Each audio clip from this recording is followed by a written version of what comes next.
Hey, what's up? I'm Scott Phillips from Alter Bridge, and you are watching Loud TV.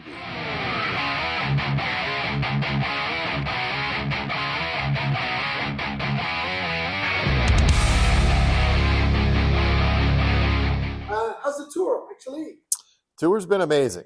It's been amazing. We've been over here for just a little over a month. We've got about 3 more weeks to go.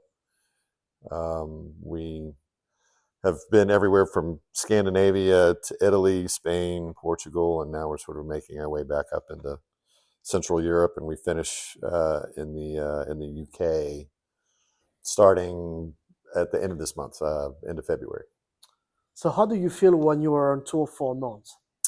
Tired, definitely tired.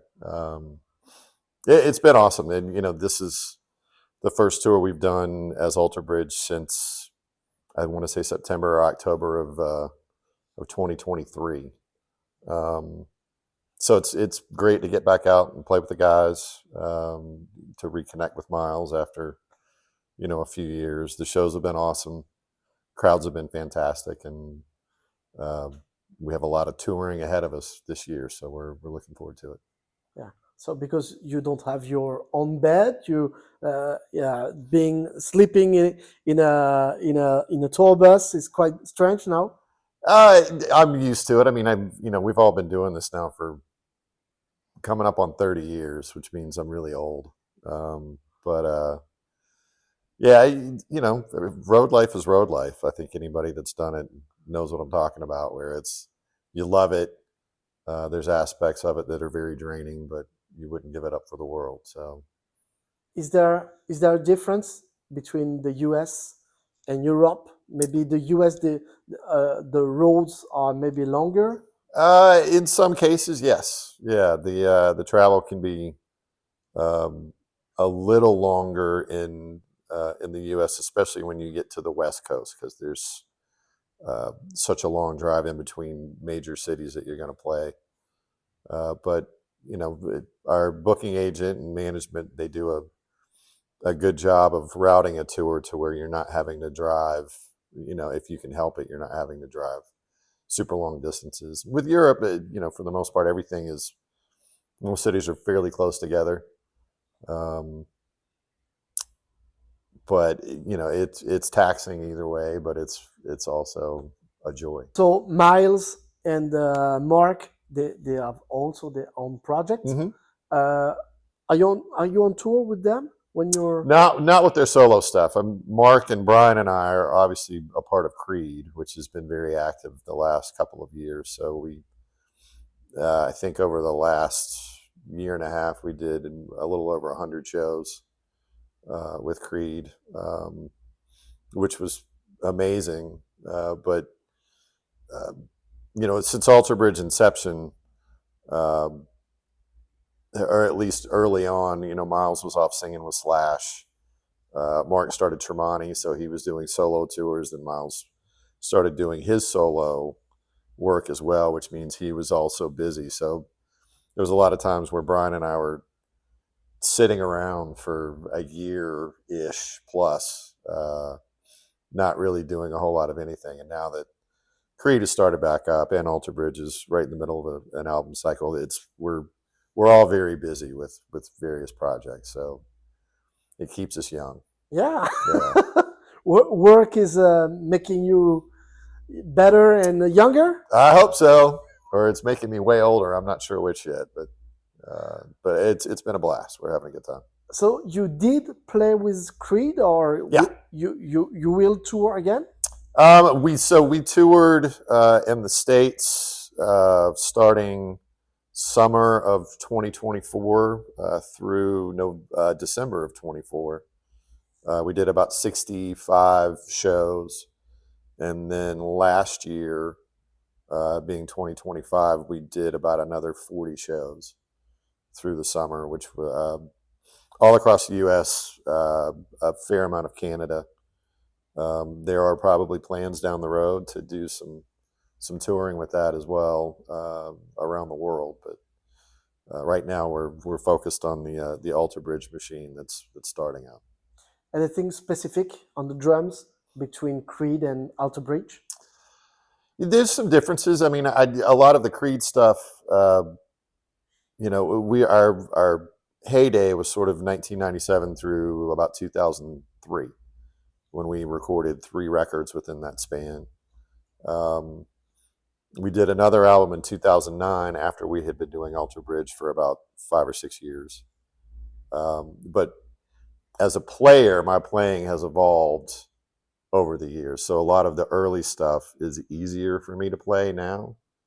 Once we started doing Alter Bridge stuff, which became more musical and a little more complicated, and some time signature changes and tempo shifts and things like that, where you got to be a little more on your toes. Um, the Alter Bridge stuff has definitely made me a better player most nights. So going back to the Creed stuff, it definitely felt easier to play than the first time around when I had recorded it. So there were things during those tours that we all changed a little bit to, throw an extra lick in there, a different fill or whatever. But the Alter Bridge stuff is definitely more complex in its musicality. I'd like to know when you're on tour, far from home, Mm-hmm. what's your quote, your everyday quote? Do you have an everyday quote? An everyday quote.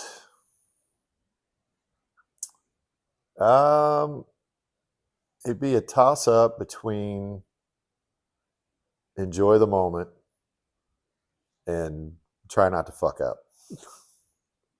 I don't know if I can say that or not, but yeah. Especially on stage, right? Yes, exactly. Specifically on stage, yeah. Do you feel sometimes quite some challenges on stage every night? Yeah, sure. I think a lot of the each night we're playing between 2 to 4 of the new songs, which we recorded it back in the spring of last year.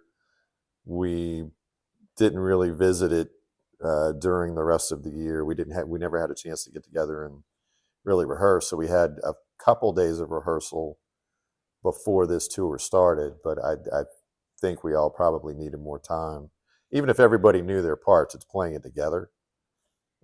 So I wouldn't say it's been an overly challenging, but a lot of these other songs we've been playing, they've been in our catalog for 20 years, 15 years, 10 years, whatever it is. So you're used to how you play it. Now there was a couple of, how did I play this fill, or how did I get into this? How does that lick go?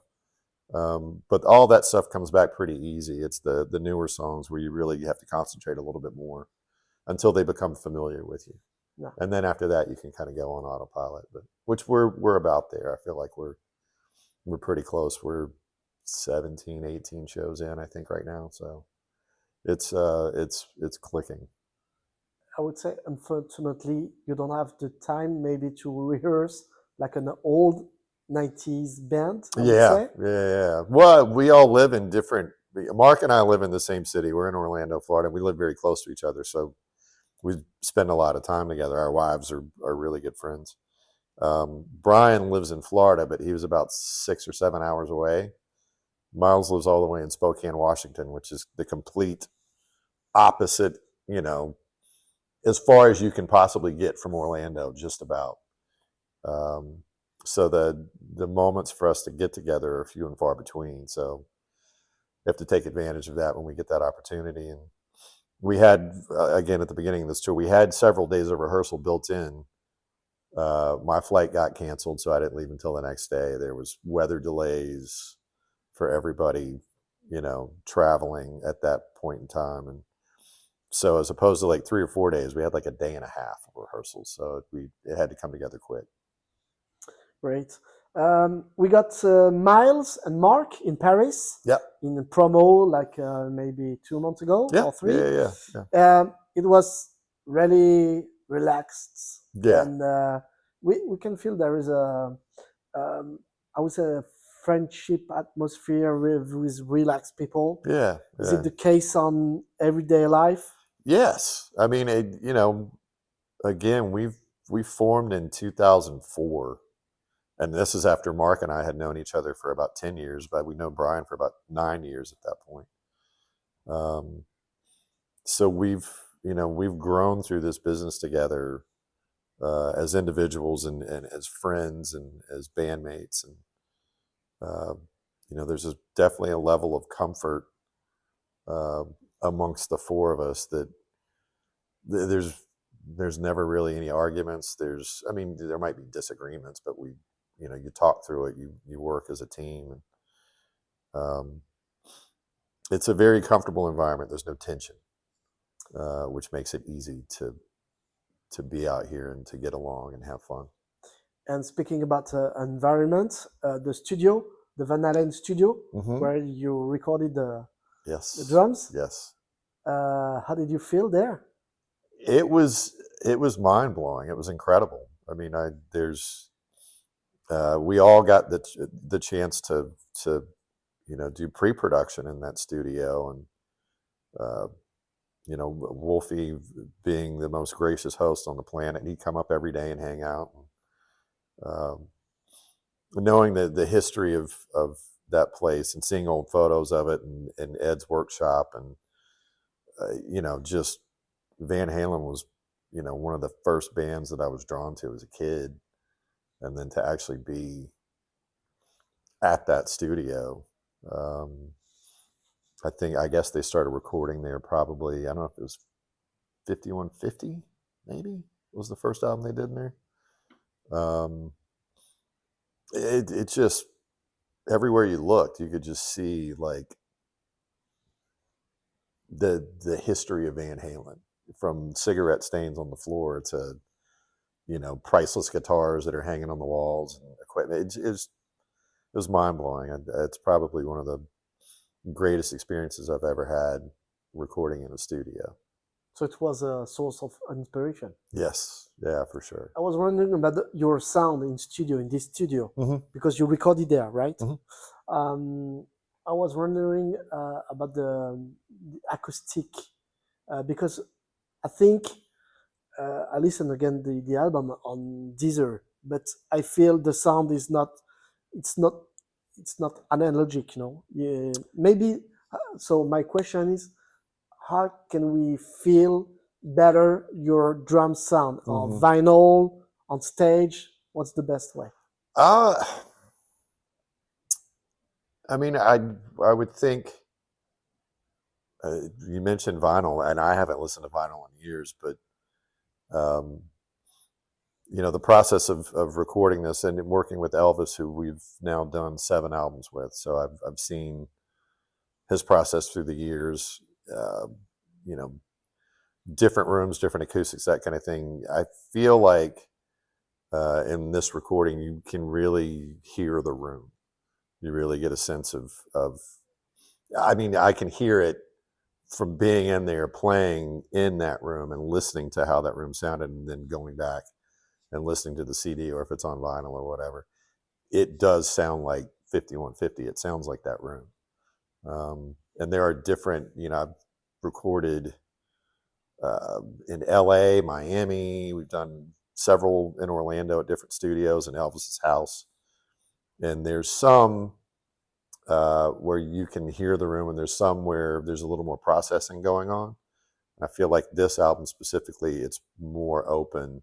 You really get the tone of what those drums sounded like in that room with those microphones. Yeah, which is really important for Very drums. much so. Very much so. And we're talking about also AI with Mark. Oh yeah. And yeah, sometimes I'm pretty sure that you if you were in an industrial band in the 90s without drums would be perfect on stage because of the drum, the sound check. Yeah, they were all those Simmons electronic drums. You didn't have any. Yeah. But the beauty of metal is part of the drummer. The Absolutely. metal is drummer, Absolutely. I especially metal band. I think we're a rock band that has little metal tendencies, but when you go watch like a true metal band, it's all about the drummer. To me, from my perspective, from the double bass and the crazy fills and big huge drum kits, and that's a massive part of metal music. I feel like the drummer for any band, I'm saying this because I'm a drummer, but you're sort of the heartbeat of the band. You control everything else, just tempo wise, and make sure everybody's on track with you, because you're the one that's sort of holding down the fort where they can play around that. Next question is who is the most impressive drummer this last years? Oh man. I know that he's won a slew of awards recently. 2 from Sleep Token. Is all the rage these days, and for good reason. He's an incredible player. I finally got to see him live about 4 or 5 months ago. Mario from Gojira, being sort of in the home country, is just a monster and one of the nicest people on the planet. We had the opportunity to tour together back in, I think it was 2016, the end of 2016. Getting to watch him play live every night with just ferocity and passion and extremely accurate in his playing. Like he's going crazy, but every hit is just perfect and his timing's perfect. And he's definitely probably one of the premier metal drummers that's out there right now. I'll have to give props to my 2 guys that are out here with us. Morgan Rose from Seven Dust, who is just a monster. We've been friends for almost about 30 years now. But still watching him every night, you're just like, I don't know how he does it, but he does it. And then Anthony Gazelle from Daughtry, we got a chance to meet over the last year. They toured with us on the bulk of the Creed shows we did last year, and he's just a super solid player. It's fun to have the 3 of us out here and to get to interact and hang, but also appreciate what they're doing, in front of a live audience. I think does drummer can play every night without passion? Can a drummer play every night without passion? Yeah, I mean, it's physically possible to do. I don't know how you could do that. I think when you get to a point where you're just going through the motions and not enjoying it, then maybe it's time to take a break or think of a different path or something. You have to be. I think we're all very passionate about what we do.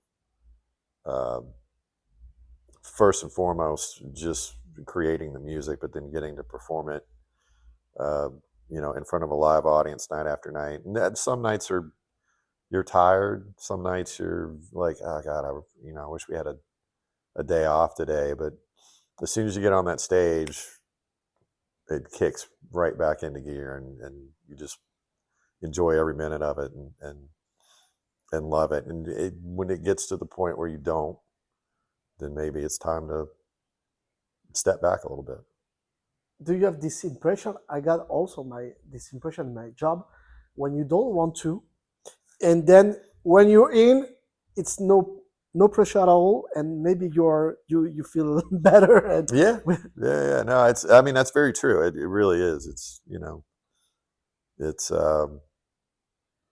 your whole day focuses around that hour and 45 minutes that you're on stage, and you can be tired, you can be nervous, you could be, what's the word I'm looking for? Like unaffected. But then once you get on that stage, it all clicks, it all goes. Once you hear that intro music going, it's like, all right, time to get into show mode. Yeah, and maybe the reason for passion is the riffs, because I feel that the riffs on this new album are super amazing. Thank you. On the first note, you want to headbang. Yeah. It's there were some hot licks on this record for sure. I think Mark and Miles really brought in some of their best work, and Mark and I had done some demos together with ideas that he had come up with, coming up with structure and sort of my parts. So I had a knowledge of that going into the pre-production session, But once you get in there and there's all four of us having input on songs, they start to change and meander, and people get creative ideas right out of the gate. Um, it's a great process. It's a fun process, and knowing how talented they are as writers, I'm glad they got to show that on this album with you know some kick-ass riffs. Yeah. Tomorrow there is a day off. There is a day off tomorrow. Yes, Yeah. yes, there is. The best way to recharge the batteries, and maybe physically or mentally. Yeah, relax. I think that's been the biggest thing.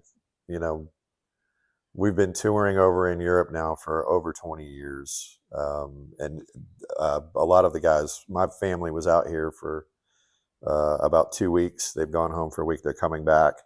Mark's got all his family out here now. We had friends out here, and everybody wants to go sightseeing and find the beautiful cathedral or the shopping area or whatever it is, which I love doing. But some days you're just like, I'm just going to chill in the hotel, watch some TV, get caught up on some emails, go have a nice dinner somewhere. But we've, been doing this for so long in these areas in beautiful cities that we've seen before that I don't feel the need where I have to get up, I have to get out and go see this. For me, it's more about just recharging the batteries. What's next for the band after this European tour? So we have a tour that starts in the States. It's about a month long. I think it starts April the 25th and goes till about March the 24th or 5th. I'm sorry, April to May, April 25th to May 25th. And then a very short break, and then we're back over here for summer festivals, which we are looking forward to. It's always a really good time. After that, there's a little bit of a break in the fall. I know that we're headed to South America. We are going to be the support act for Iron Maiden, and a couple shows in Sao Paulo that will be absolutely bonkers. And then we've got a follow-up U.S. tour that's in the November area, if I remember correctly, that we'll start announcing soon. But we're going to hit some of the markets that we missed the first time around. So we got a busy year.